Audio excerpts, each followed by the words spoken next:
사랑하고 축복합니다. 주님의 샬롬, 평강을 축복합니다. 변하는 세계, 불변한 진리, 이제 마지막 말씀 제목입니다. 진리는 이해하는 것을 넘어 사랑하는 것이다 라고 잡혀 있는데요. 우리는 어떤 진리를 어떤 이념, 생각, 논리로 생각하는데 성경은 그러한 이념을 넘어서 인격이다, 그리스도이시다 라고 말씀하고 있습니다. 오늘 그것에 대한 전체 7강 설교를 랩업하면서 말씀을 좀 나누도록 하겠습니다. 이 빌라도가 예수님을 신문할 때 이렇게 신문에서 진리가 무엇이냐라고 물었어요. 진리 앞에 있는데, 진리이신 그분이 앞에 있는데 진리가 무엇이냐라고 물었습니다. 진리에 대해서 조금 견해가 달라서 그래요. 어떤 사상, 철학, 이론 같이 생각했던 것 같습니다. 우리가 하나님을 알 때 하나님에 관해서 이론처럼 알아서는 안 돼요. 하나님을 인격으로, 삶으로 우리가 이해할 필요가 여기에 있습니다. 지금까지 여러 가지 사상들, 주의들, 시류에 따라 변하는 것들을 짧게 몇 시간으로 좀 나눴습니다. 과학을 봐도 그렇습니다. 뉴턴의 시대의 과학이 다르고 아인슈타인의 시대의 과학이 다르고 지금 또 바이오, DNA 이런 또 시대에 또 언어들이 많이 달라진 것을 보게 되어집니다. 사상과 여러 가지 이 주의들은 때마다 시마다 다르게 나타납니다. 그리고 그것에 그 시대의 장점도 있지만 단점도 많이 있는 것을 우리가 지금까지 살펴봤습니다. 전 시간들 잠깐 브리핑하면은 과학은 굉장히 눈부시게 발전을 했어요. 분명히 어떤 방향성을 갖고 문명을 발전시켰습니다. 그리고 과학이 인간의 손에 들어오면서 또 신의 영역에 다다르려고 하는 욕망도 생겼습니다. 요새 말하는 이 유비쿼터스 시대, 그래서 어디 있든지 다 통화가 되고 어디 있든지 다 알게 되죠. 이런 이 편재하시는 하나님이라는 유비쿼터스라는 신학적 용어가 사용되어진 것입니다. 유비쿼터스 시대, 사실 이건 편재하시는 하나님이란 그런 그 신학적 용어에서 나온 것입니다. 그래서 인간이 신의 영역에 들어간 것 같이 생각하면서 유토피아를 만들어 보자라고 말하지만 인간성은 점점 더 디스토피아로 가는 그러한 오류를 작동하고 있는 것이 바로 과학주의에 또 우리가 주의해야 될 부분이다라고 말했습니다. 상대주의, 다원주의에 대해서 좀 나눴습니다. 보편적이고 객관적인 진리를 주장하는 것을 없애는 대신 누구도 확신할 수 없게 만들어 버렸어요. 다 좀 이렇게 좀 인정도 해주고 그렇게 하자 하는 그 순간에 어떤 문이 하나 닫혀버렸어요. 확실한 문이 하나 닫혀버리게 만드는, 소교인의 어른들을 사는 사사시대와 같이 만들어버렸습니다. 인본주의, 쾌락주의가 있어요. 인간 자체를 중심으로 삼아버리는 거예요. 하나님을 배제하고 인간에 대해 정의를 해야 되니까 누가 정의해줄 사람이 없고 인간이 자신을 정의해야 되는 그런 시대. 그러다 보니까 원숭이에도 연결되어지고 외계로부터 온 DNA에도 연결되어지고 하는 그런 시대가 돼버렸습니다. 인간에 대한 위대성, 아름다움을 찾을 길이 없어져 버렸어요. 쾌락주의. 쾌락이 중심이 되어버리다 보니까 더 높은 차원의 의미와 존재성, 인간의 인간됨에 대해서 망각하고 타인의 삶, 진짜 정말 제대로 된 진실한 삶과 유리되어 버리는 그런 삶이 시작이 되어져 버렸습니다. 각 의견들과 사상들이 조류를 따라서 어느 정도 장점은 갖고 있지만 이것이 하나님은 없다라는 기본적 전제로 시작한다면 이것은 하나의 또 우상이 되어버리는, 사상의 우상이 되어버리는 그런 일들이 생겼습니다. 그들의 첫 번째 사고는 무엇이냐면 하나님이 없다라는 그런 사고로부터 시작한 것입니다. 성경은 이러한 논리 귀결에 대해서 이렇게 얘기해요. 마침내 어리석은 사람이 되고 말았다라고 말하고 있어요. 그리고 선을 행할 줄 모르는 사람이 된다라고 말합니다. 시편 14편 1절의 말씀에 어리석은 자는 그의 마음에 이르기를 하나님이 없다 하는도다. 그들은 부패하고 그 행실이 가증하니 선을 행하는 자가 없도다라고 말합니다. 반면에 하나님을 아는, 성령을 알고 하나님 인격적으로 알았던 공동체가 있어요. 예수님을 본 적은 없지만 터키 소아시아 지역의 이 교회들, 7교회들의 지역에 있던 교인들 향해서 베드로가 서신을 썼습니다. 베드로 서신입니다. 베드로 전후서입니다. 그 말씀에 보면 이렇게 나와 있어요. 베드로전서 1장 8절 예수를 너희가 보지 못하였으나 사랑하는도다. 이제도 보지 못하나 믿고 말할 수 없는 영광스러운 즐거움으로 기뻐하니. 이게 뭡니까? 어떻게 안 봤는데 이렇게 사랑할 수 있을까요? 여러분, 육안으로 못 보았지만 영안으로는 알 수 있어요. 마음으로는 연결된 것을 알 수 있습니다. 보지는 못했지만 주님을 사랑할 수 있습니다. 잠언 3장 6절의 말씀입니다. 너는 범사의 그를 인정하라. 그리하면 내 길을 지도하시리라. 여러분, 하나님을 인정하고 알고 사랑하는 것이 진리를 찾는 사람의 모습입니다. 오늘의 주제예요. 예수 1, 2, 레비 자카리아스 2에서는 빈스 비텔이라는 분이랑 같이 썼어요. 이분도 옥스퍼드에서 또 교수 생활도 하고 여러 가지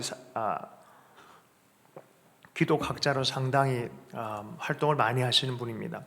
우리 젊은이들은 또 뭐 시간 되시는 분들은 꼭 이 책들을 좀 꼼꼼하게 살펴볼 필요가 있습니다. 제가 그 책에 있는 내용을 골자로 해서 나누고 있습니다. 우리 시대의 문화의 여러 가지 특징을 이분이 빈스 비텔이라는 분이 얘기를 하셨어요. 몇 가지를 얘기를 했어요.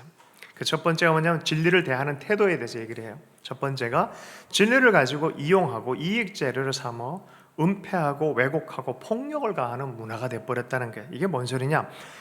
만일 여러분 중에 한 명이 큰 예지 능력을 갖게 되어준다면 여러분 뭘 하겠습니까? 우리 형제님들, 자매님들, 내가 예지 능력이 있어. 그럼 뭐부터 할래요? 뭘 하시겠어요? 저는 복권방부터 갈 것 같아요. 복권방을 간다든지, 그죠? 뭐 주식이 올라오고 나고 뭐 이런 걸 하지 않을까요? 혹은 내기를 한다든지, 결과를 아니까 어느 팀, 어저께 마이애미 쪽이랑 LA 레이커스 뭐 이 팀이 경기했는데 누가 이길지 뭐 먼저 알아버리면 내기를 하는 거죠. 여러분, 우리가 이러한 능력이 있다면은 아마 그럴 거예요. 진리라는 것도 어떤 힘이 있어요. 진리가 가지고 있는 힘이 있어요. 그 힘을 사용하고 싶어하는 게 사람의 마음입니다. 자, 그래서 바른 진리를 안다는 것은 미래의 정보에 대해서 어떤 사실을 미리 안다는 게 이 힘이 돼요. 그죠? 페이크 뉴스를 안다는 것, 이거는 기초가 허물어지는 것이죠. 위험한 것이죠. 어디에 진짜 진리를 제대로 안다는 것은 뭔가 힘이 작동하는 걸 분명히 알아요. 형이 동생을 괴롭힙니다. 야, 너의 어저께 한 일을 알고 있다. 말 들어.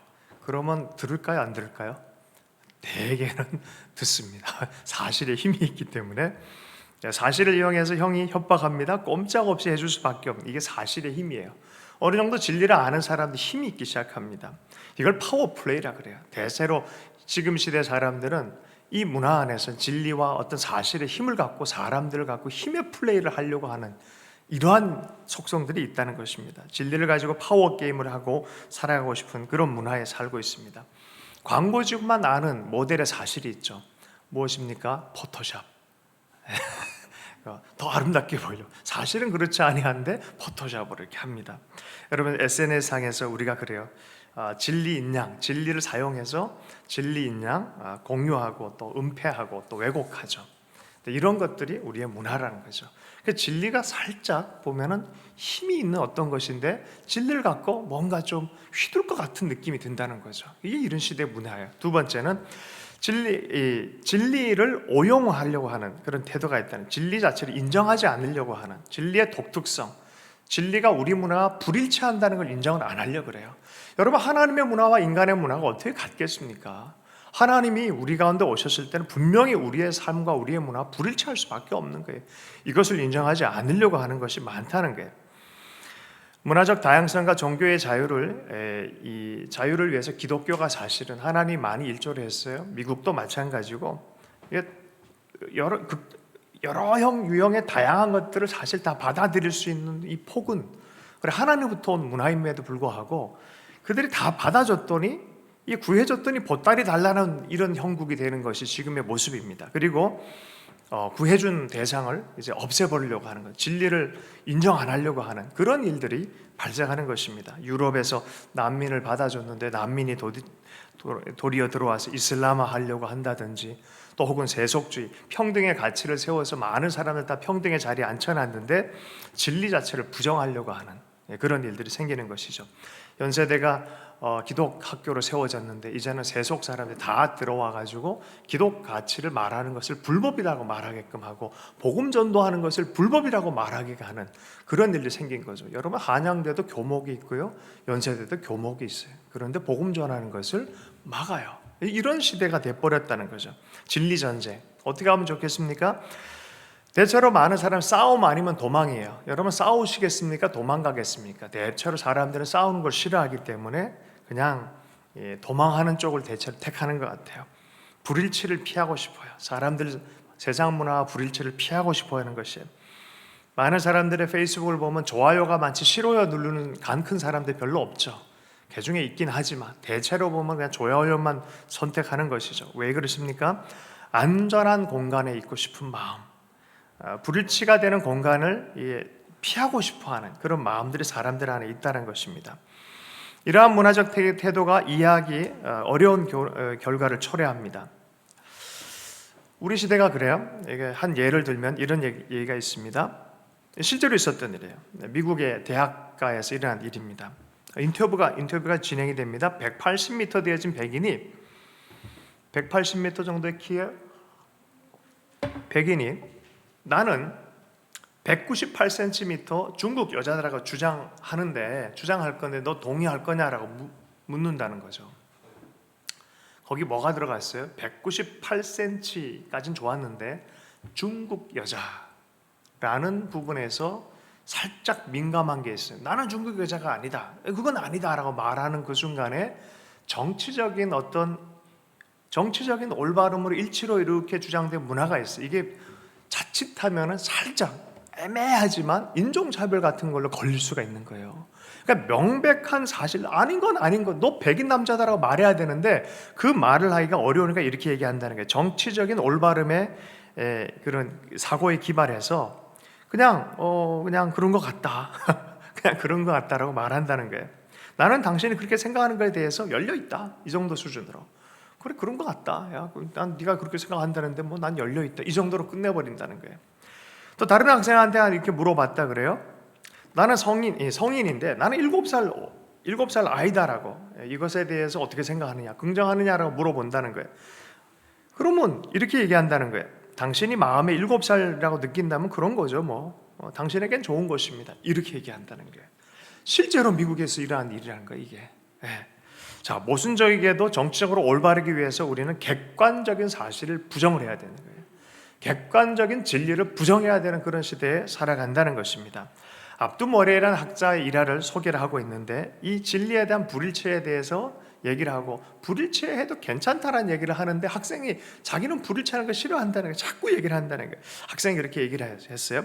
나치주의를 선호하지는 않지만 그들이 틀렸다고 생각하지는 않아요. 누구 하나를 확 해버리면은 이게 또 뭐 문제가 생기니까 그렇게 생각하는 거죠. 그 누구든 존중하지 않는 것을 허용할 수 없습니다. 다 존중해 줘야 됩니다.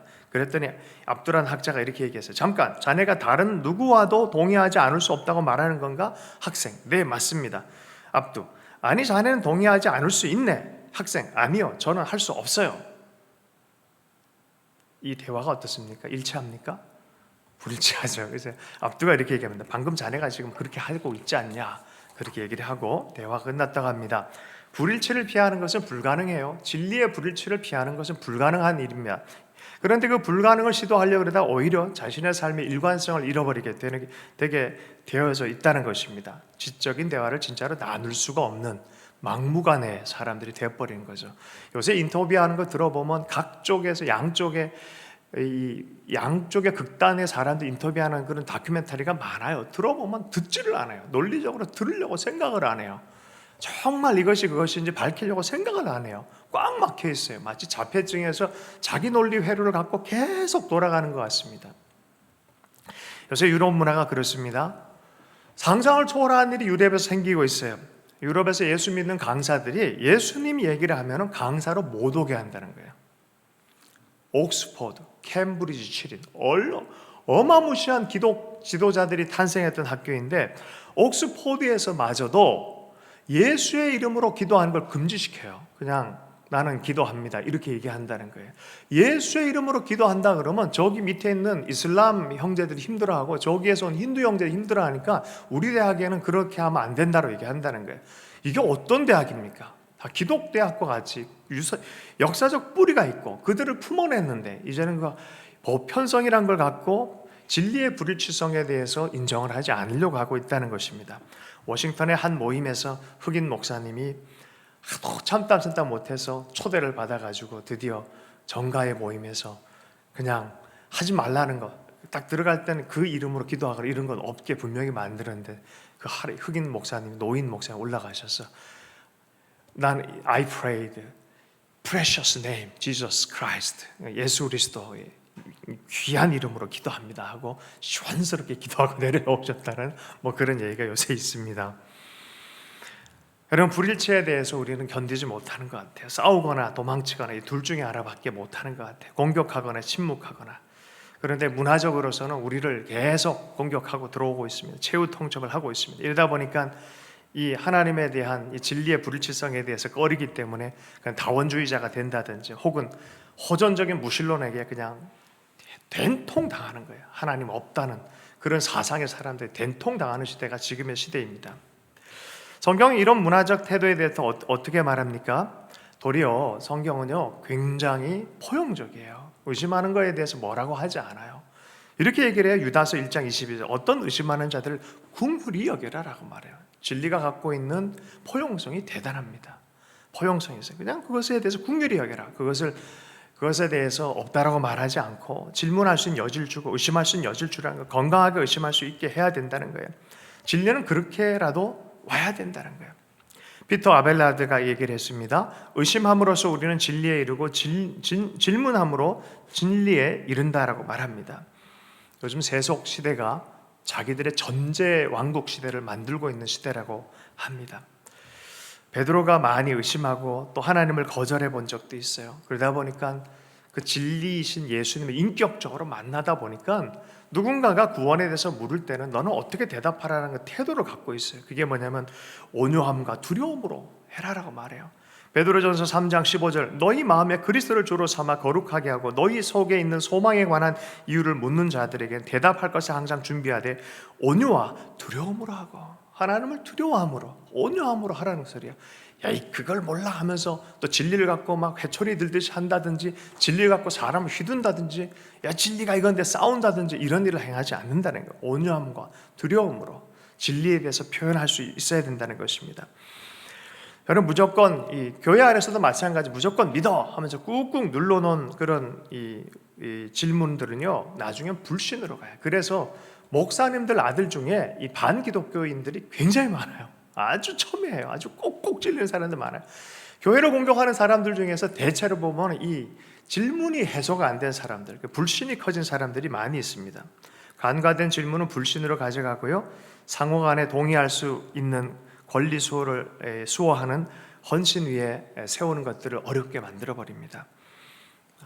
미국이 그렇게 만들었어요. 뭐 장로교, 침례교, 개혁 장로교, 오순절 다 이제는 너희들의 신앙을 양심껏 지킬 수 있도록 자유롭게 한다라고 해서 여러분 정치가 종교를 보호해 준 거야. 그 신앙의 자유를 선포해 준 거예요. 그래서 정치가 교회에 개입하지 않는다는 뜻은 이런 뜻이에요. 교회를 보호해 신앙을 보호해 준다는 뜻입니다. 그게 한국에 와서 잘못 사용해요.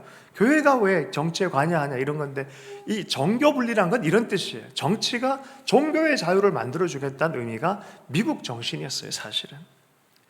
자, 그런데 이것이 지금 역정이 되어버렸어요. 시대가 많이 변하다 보니까 전체 사회를 이루어가는 것 같습니다. 진리를 잘못 다루고 있어요.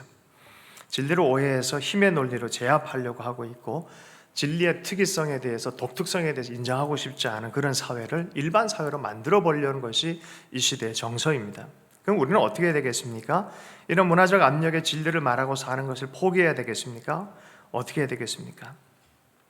우리는 진리를 갖고 이런 파워플레이, 누군가를 향해서 내 이익 재료로만 삼으려는 파워플레이를 할 것이 아니라 이 진리와 더불어서 상호간의 희생적 사랑의 기회를 찾아야 된다라고 말하고 있습니다. 여기 빈스 비텔이라는 학자가 그런 얘기를 했어요. 아내도 박사 받고 학자다 보니까 박사학위를 받을 때 그랬다는 거예요. 논문을 좀 봐달라 그랬더니 다 이렇게 봐준 다음에 이렇게 긋고 뭐 이렇게 하고 아이 수고했네 잘했네 하고 넘겨줬대요. 근데 아내가 이걸 딱 보더니 눈물을 펑 터뜨리는 거예요. 엄청 울더란 거예요. 왜냐하면은 남편은 빨간펜 선생님이었어. 다 그어놓고 다 코멘트를 해요. 그러니까 이게 너무 힘들었던 거야. 자매가 울었던 거야. 자기를 무시하는 것처럼. 아니 사실을 얘기해 줬는데 자기를 무시한다고 생각을 했던 거야. 혹은 자기 존재를 낮췄던 거야. 그래서 이거 안 되겠다 싶어서 그런 의미가 아닌데 저 곧바로 나와서 어쨌든 또 이 자매가 자신의 잘못에 대해서 한 번은 또 이렇게 특별히 고백하는 일이 있었다는 거예요. 그럴 때 이거 어쩔 줄 몰라 하는 그런 상황 가운데 이 형제가 나가서 노란 튤립을 한 다발 사갖고 와서 그 사실에 상관없이 나는 너를 사랑하고 너는 너를 존중하고 내 평생 너와 함께 할 것이다, 뭐 이런 고백들을 하면서 나갔다는 거죠. 여러분, 사실을 사실로 말한다고 해서 사랑하지 않는 게 아니잖아요, 그죠? 사람들이 이걸 생각을 못해요. 사실과 진리와의 부딪힘 자체로 사랑을 잃어버린 걸 착각하고 있다는 것이죠. 자, 이 핫산이라는 사람의 이야기를 또 예를 좀 들어서 얘기를 하고 있습니다. 핫산이라는 사람은 나이지리아 영국 국교회 목회자라는 거예요. 나이지리아. 여긴 지금 기독교와 모슬렘이 극단적으로 대치를 하고 있어요. 서로를 막 죽이는 대치 상태에 있는 그런 곳입니다. 이 사람은 지역에서 목에 현상금이 걸려 있는 목회자였어요. 그러다 자꾸 공격 들어오고 죽이려고 그러기 때문에 AK 소총을 오늘도 구입해야 되냐 말아야 되냐, 그런 어떤 방식으로 구입해야 되냐 이런 것을 좀 알아보는 그런 가운데 어느 날에 어떻게 돈을 모으지 고민하는 가운데 갑자기 집 앞에 소녀가 한 명 이렇게 지나가고 있더라는 거예요. 그 땅콩을 들고 땅콩 팔면서 이렇게 소녀가 지나가는데 소녀랑 얘기하다가 집에 돈이 없어서 공부를 못하는 걸 알게 되어진 거야. 그래서 그러면 이건 옳지 않은 것 같다. 너 우리 학교에 기독학교 선교학교에 선교사 지은 학교에 들어와서 공부해라. 너희 엄마 좀 만나보자. 그랬단 말이에요. 그런데 얘가 그래 좋은 마음으로 가는데 얘가 기독교인 자녀인 줄 알았는데 기독교인 쿼터를 넘어가는 경계선을 넘어가려고 하고 있다는 거예요. 그럼 누구의 자녀다? 적대적인 모슬렘 자녀인 거예요. 그때 이 사람의 거의 속이가 좀 울렁거리고 굉장히 힘들었다는 거예요. 그런데 결국은 따라갔다는 거예요. 따라가서 부모를 설득하고 이맘을 설득하고 그 지역의 구역장 같은 사람을 설득해서 결국 이 아이를 공부하는 데 데려왔다는 거예요. 근데 그 아이에게도 형제가 있어서 형제들도 공부하도록 했다는 거예요. 이러다 보니까 주변의 동네 무슬림 형제들도 나도 공부시켜달라, 왜 우리는 공부 안 시켜주냐 하면서 AK 소총 딱 들고 와가지고 막 그런 일도 있었다는 거예요. 진리를 타협하지 않았어요. 여전히 기독교의 진리를 가르치기 목사임에도 불구하고, 현상금이 걸려있는 목사임에도 불구하고, 그걸 아는데도 불구하고 이들은 공존하는 그런 위기 상황에 있지만 여전히 그렇게 살아가는 공동체를 이루고 있었다는 거죠. 이 사람이 옥스퍼드에 와서 강의를 이렇게 했었어요.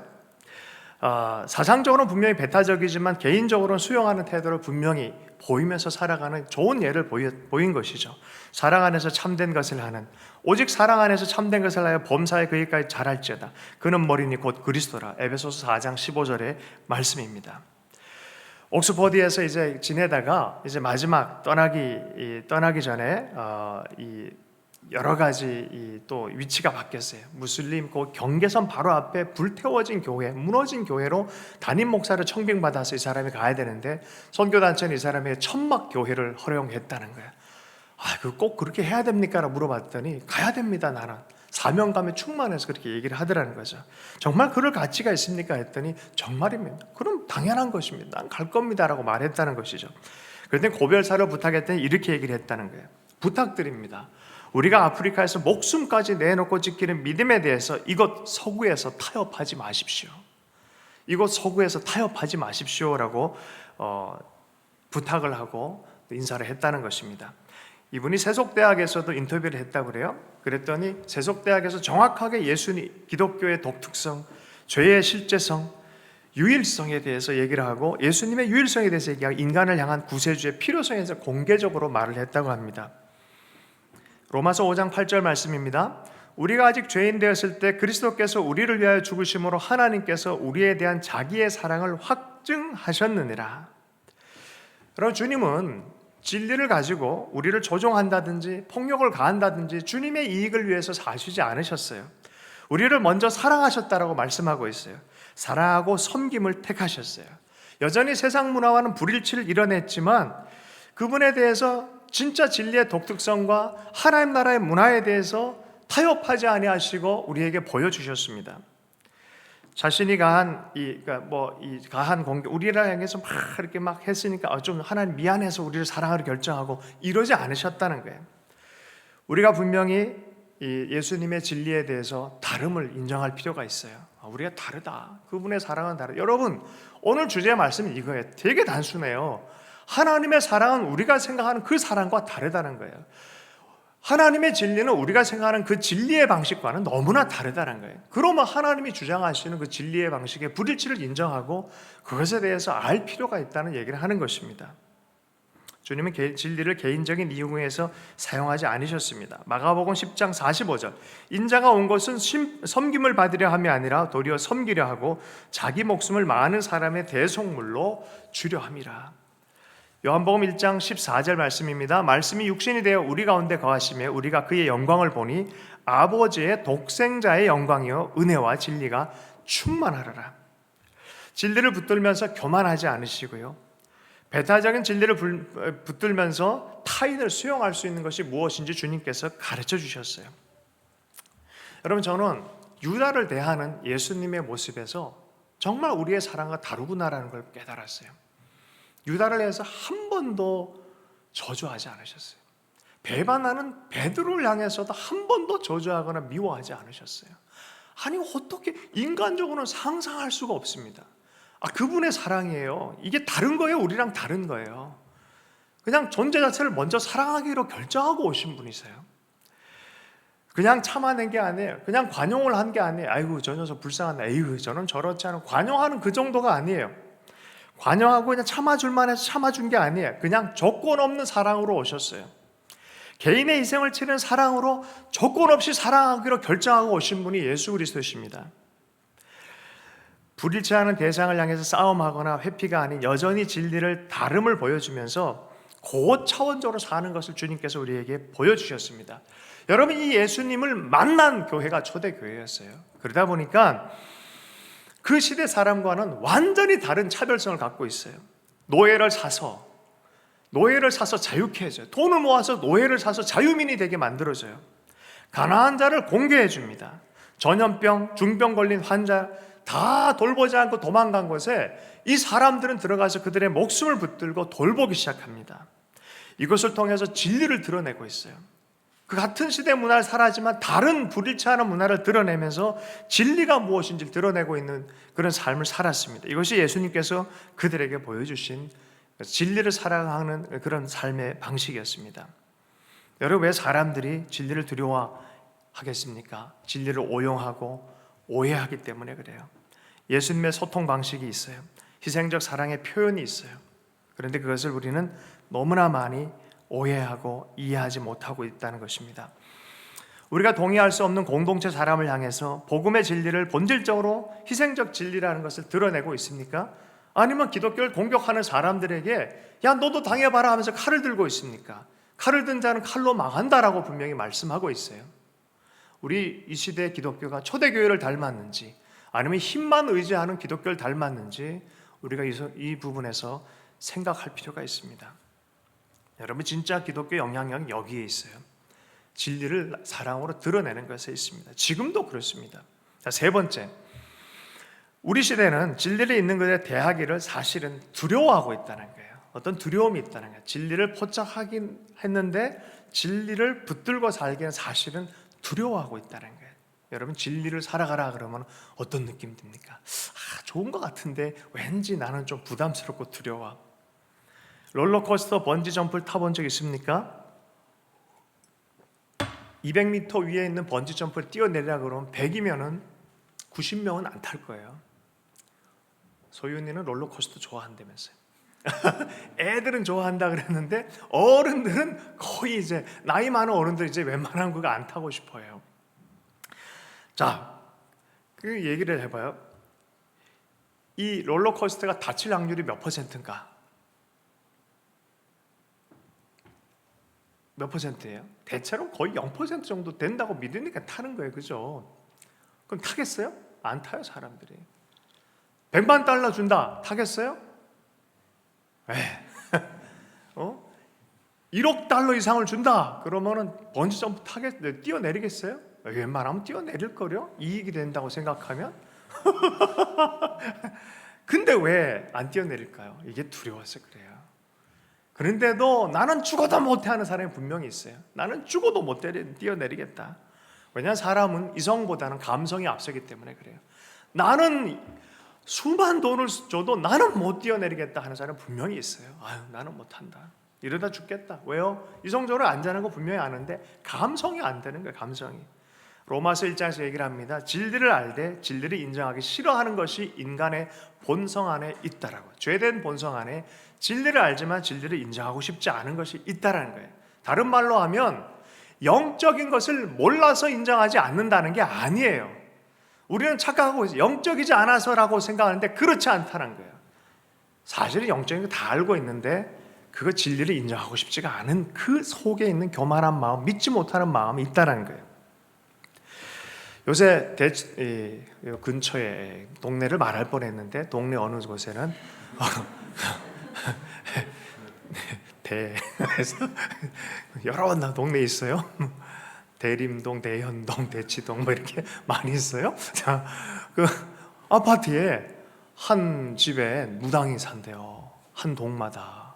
그러면은 엄마들이 가서 묻는데요. 우리 아이가 어느 학원에 가는 거, 어느 쪽 방향의 학원에 가서 공부하는 게 좋습니까? 백인한테 공부하는 게 좋습니까? 아니면 한국인한테 공부하는 게 좋습니까? 묻는데요. 이분들이 영적이지 않아서 이럽니까? 모든 사람들이 사실은 굉장히 영적인 사람.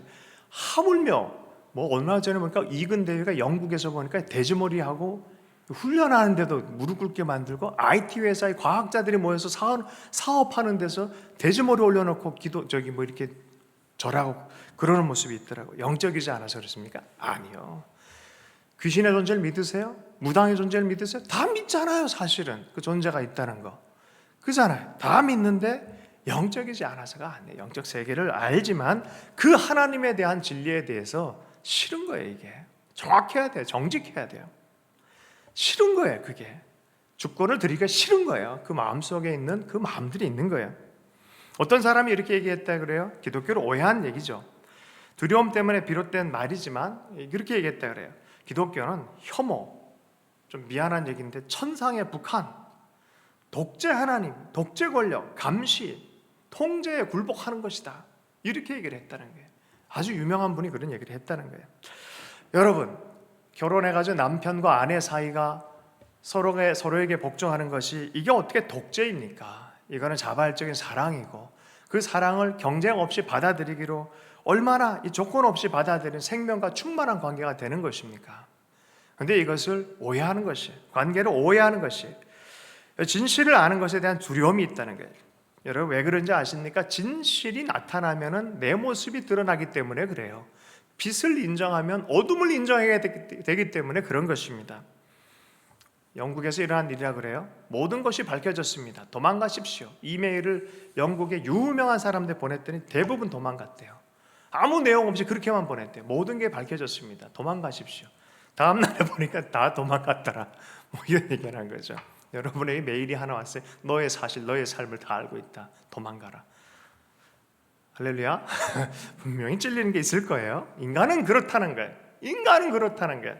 2008년 영국의 런던에서 버스에 이렇게 무신론자 협의회에서 버스 캠페인을 벌였다 그래요. 아마도 신은 없다. 이제 그만 걱정하고 삶을 즐겨라. 이렇게 써놨다는 거예요. 뭐 도킨스 같은 사람들이 연합을 해가지고 그런 걸 이렇게 했다는 거죠. 그런데 재밌잖아요. 아마도라는 주장을 했다. 아마도 딱히 확신을 할 수 없는 주장이지만 아마도 없다. 자, 이게 얼마나 모순적인지 한번 보십시오. 이 물을 좀 마실래? 아마도 독은 없을 거야. 이 낙하산을 좀 사용할래? 아마도 펴질 거야. 만약에 책임자가 그렇게 얘기를 한다 그러면은 이게 얼마나 그죠? 그 아마도 여러분의 삶을 걸겠습니까? 야, 이 아마도 말고 보십시오. 진실하다면 하나님 앞에서는 걱정이 앞서는 게 마찬가지예요. 진실하게 인정하면 그렇게 될 수밖에 없는 거예요. 왜 그렇습니까? 진실 중에 일부는 아름답지 않다는 걸 알기 때문에 그래요. 어두운 면을 해명해야 될 자기의 모습, 두렵기 때문에 그래요. 누군가가 내 성적을 본다면, 누군가가 내 월급 명세서를 본다면, 누군가가 내 집에 지저분한 방을 본다면, 손님이 내가 치우기도 전에 찾아온다면 어떤 마음이 들어요? 아이고 요거 누군가가 내 흔적을 본다면, 내가 늘 행하는 어떤 일들을 누군가가 지켜본다면, 여러분 하나님이 유비쿼터스 어딘 존재하시잖아요. 사실은 화장실 갈 때 사실 우리 주님은 우리를 보고 계신데 어떻게 하면 좋죠? 이걸 인정하든지 인정하지 않든지 이 문제인 거죠. 그런다면 그거 할 수 있겠습니까? 보고 있다면 내가 보고 있다 그래도 다 눈치 보는 분들 많은데 하나님이 보고 있다 그러면은 어떤 느낌이 들겠어요, 이게. 예. 그러니까 그걸 인정하고 싶지가 않은 거예요. 그래서 진실이 우리를 불편하게 불리하게 사용된다라고 생각하고 있는 거예요. 그리고 인간 안에 있는 파워 게임처럼 진리를 사용해서 우리를 괴롭힐 거라는 그런 생각이 하나님께도 투사를 시켜서 하나님도 그런 하나님으로 오해를 하고 있다는 것입니다. 우리에 대한 진짜 하나님에 대한 믿음보다는 그래서 우리가 만들어낸 신으로 우리가 그냥 통제하고 싶은 마음이 드는 거예요. 이게 사상이고 조류입니다. 우리의 과학기술, 우리가 보는 관점만, 우리의 능력, 인간을 신뢰하는 능력, 인간 능력을 신뢰하는 것, 우리 안에 있는 신성성에 조금 새겨진 어떤 부분, 우리 안에 있는 쾌락, 이런 것으로 말미암아 우리가 우리의 신들을 만들어 놓은 것입니다. 이것의 특징이 뭔지 아십니까? 이 모든 진리를 우리 내부에 둔다든지 비인격적인 것으로 만들어 버린다는 거예요. 우리 밖에 그분이 계시다는 것을 생각을 못해요. 우리 인격 밖에 그분이 계시다는 것, 저기 그분이 계시다는 것, 내 앞에 주님이 계시다는 것에 대한 생각이 없는 것입니다.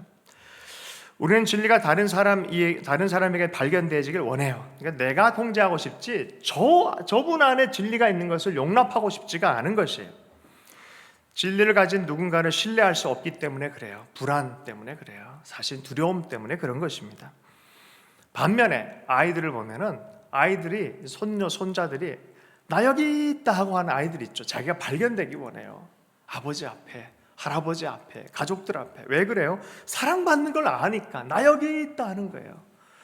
주님은 우리가 그렇게 나오길 원해요. 불안, 두려움으로 나온 것이 아니라 나 여기 있습니다, 주님.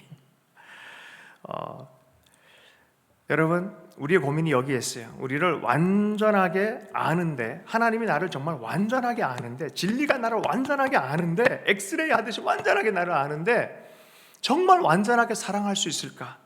여기에 고민이 있는 거예요. 그래서 우리가 진리와 사랑 중에 양자택일처럼 생각해요. 그냥 진리를 가려버리고 사랑만 택하려고 그래요. 진리를 묻고 사랑을 택하려고 그럽니다. 그러나 예수님은 그런 말씀 하신 적 없어요. 완전한 부모의 무조건적 사랑으로 찾아오셨어요. 먼저 사랑하기로 결정하고 찾아오셨어요. 주님은 우리가 나 여기 있습니다 하고 그저 나오기를 원하실 분입니다.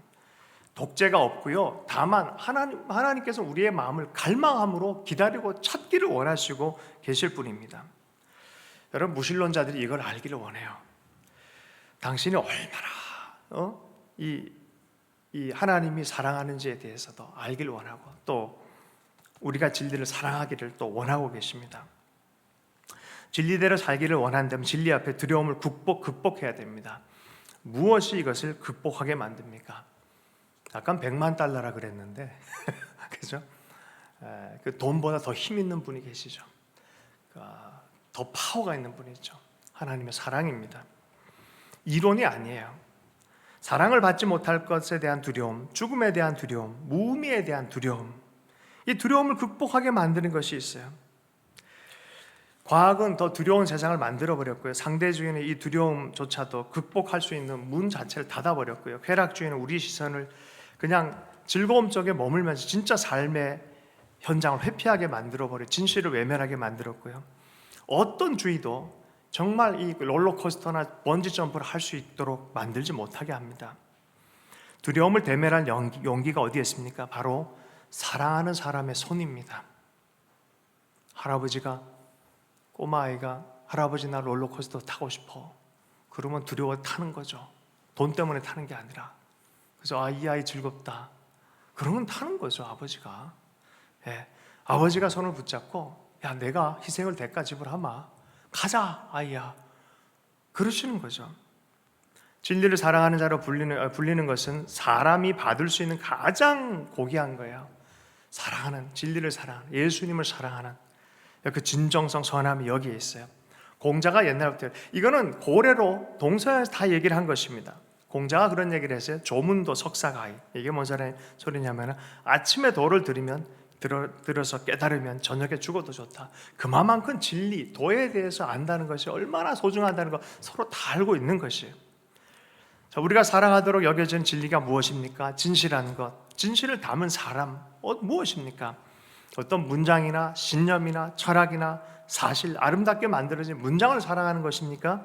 아니요. 성경은 거기서 하나 더 올라갑니다. 요한복음 14장 6절의 말씀에 예수께서 이르시되 내가 곧 길이요 진리요 생명이니 나로 말미암지 않고는 아버지께로 올 자가 없느니라. 진리는 이론이 아니라 인격이다라고 말씀하고 있습니다. 부처가 가르쳤으면 내면 안에 어떤 가르침, 명제, 신념, 욕망에 대해서 제거하는 니르바나의 상태, 그것을 말해서 코라는 종교적 신념의 문장들을 말했습니다. 예수님은 이렇게 얘기를 합니다. 오늘 주제 본문입니다. 5장 39절에서 요한복음 5장 39절에서 40절의 말씀입니다. 너희가 성경에서 영생을 얻는 줄 생각하고 성경을 연구하거니와 이 성경이 곧 내게 대하여 증언하는 것이니라. 그러나 너희가 영생을 얻기 위하여 내게 오기를 원하지 아니하는도다. 여러분, 성경을 연구하는 데서 끝나면 안 돼요. 연구의 결과는 그 인격이신 그분을 만나야 됩니다. 연애 편지가 연애 당사자가 될 수는 없어요. 연애 편지를 읽으면서 연애 편지를 쓰신 그분과의 사랑이 깊어져야 되는 거예요.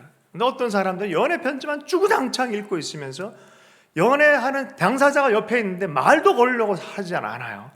자기가 자꾸 이 문장은 도대체 무슨 의미일까? 그리고 분석하고 나름의 생각을 하고 있다는 거죠. 여러분, 주님과의 만남이 있길 원합니다. 진리는 인격이고요. 이 인격과의 만남이 바로 하나님이 원하는 진리를 사랑하는 자들의 모습입니다. 기독교에서만 진리가 모든 다른 인격을 이런 사랑의 관계 속으로 초대하고 있습니다. 어떤 이데올로기도 아이디어도 이런 질문을 하지 않습니다. 내가 나를 사랑하느냐? 내가 나를 사랑하느냐? 배신하고 뒤로 돌아선 제자에게요, 어떤 원망의 마음도 없었어요. 다만 하나를 물어요.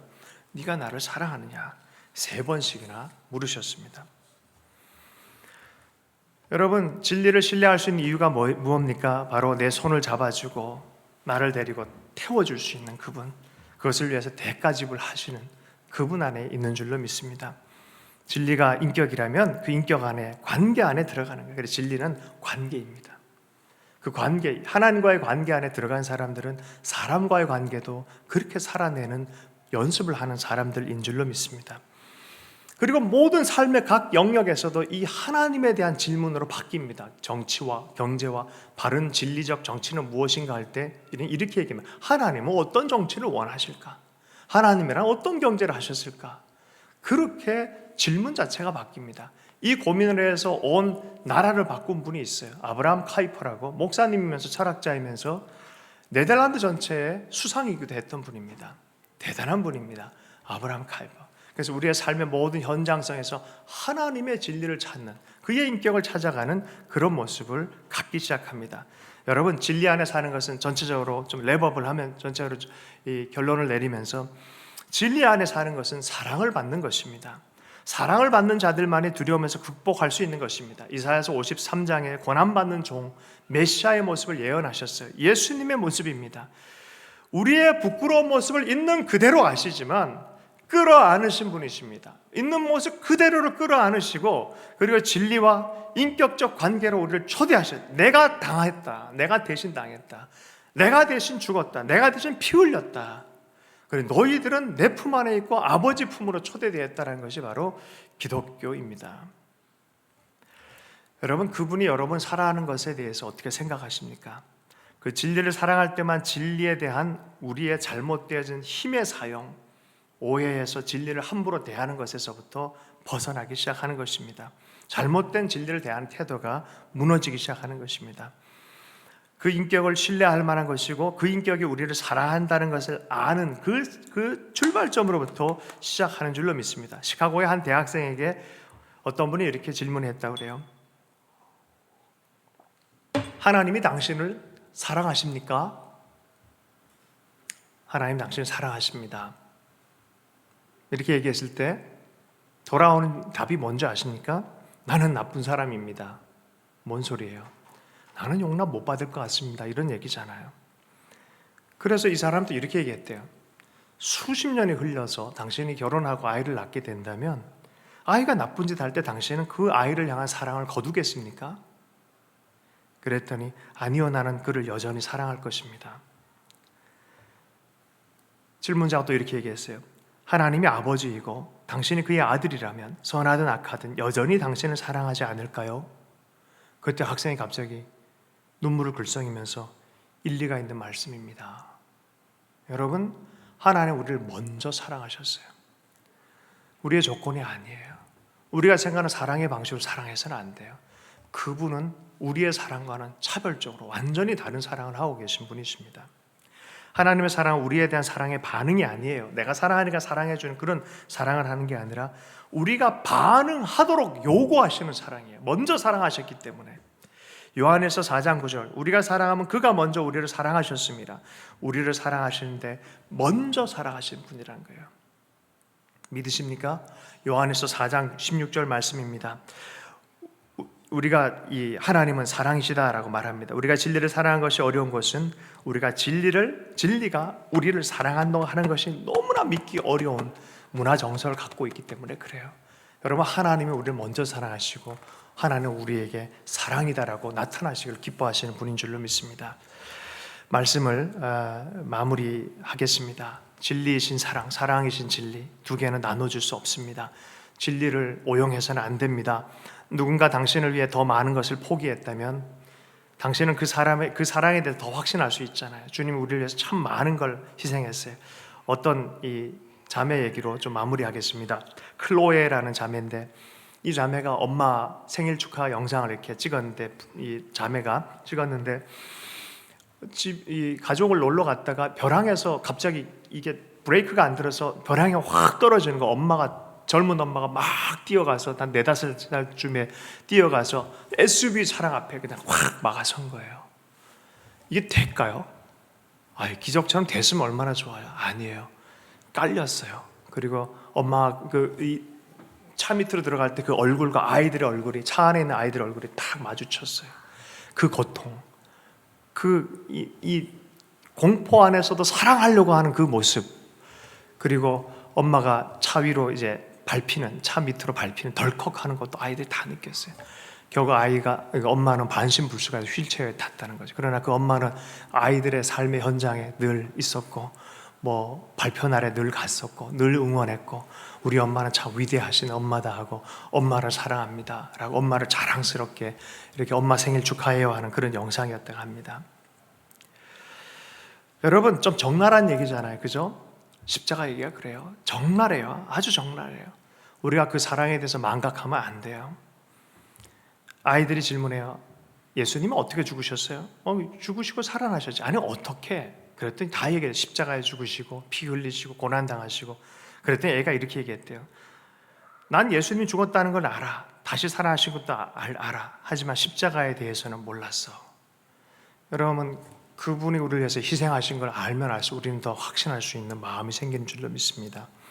자랑스럽게 생각해야 돼요. 많은 사람들이 우리가 진리를 얘기할 때, 십자가에 달린 예수님에 대해서 경배할 때, 사람들이 우리를 힐난하듯이 바라볼 때 우리는 어떻게 되겠습니까? 자랑스러운 우리의 주님이시다라고 우리는 그분을 높일 수 있겠습니까? 진리를 모르고 오용하는 두려운 세대 가운데 진리의 사랑이신 예수님, 그가 우리를 사랑하시고 사랑이신 것을 또 우리도 사랑하는 모습들을 세상을 향해서 보여줘야 될 줄로 믿습니다. 주님이 사람들이 이렇게 초대해요. 그리고 이렇게 말씀하십니다. 진리를 알지니 진리가 너희를 자유롭게 하리라. 영적인 자유입니다. 진리가 무엇이냐 물었던 빌라도, 진리 앞에 섰는데도 불구하고 몰랐던, 심판대 위에서 진리가 무엇이냐라고 높은 자리에서 교만하게 물었던, 진리 앞에서 사는 그런 삶을 살지 않고, 제가 이돈 장로님 돌아가시면서 영상을 이렇게 보는데 좀 이렇게 감동이 된 부분이 있었어요. 옥스포드 대학의 종신 이사로 계셨어요. 그런데 한 번은 예수님 얘기를 하지 마라 경고를 준 거죠. 한 번만 더 하면은 너의 지위가 박탈될 거다. 어떻게 하셨는지 알아요?